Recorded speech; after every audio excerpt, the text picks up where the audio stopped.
Hello everybody and welcome. In this video I'm going to show you how to unpair your earbuds Plantronics Backbeat Pro from your MacBook.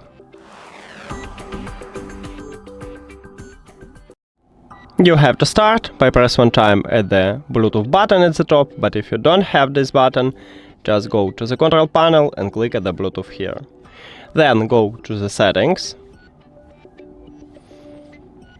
Now click the information icon near to your active earbud. And then at the left side we have a button for get this device. You need to click at this button also. But if you want to stop Bluetooth connection with your earbuds but leave them at the device list, you need to select disconnect.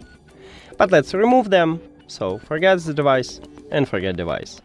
Now we need to remove the left earbud or the second, maybe you have the right one here, so click the information icon near to it and again forget the device and forget device.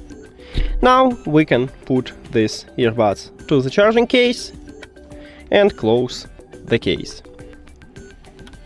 That's it! Thank you for watching this video. If you found it helpful, please consider subscribing to the channel and leave the like on the video. See you later!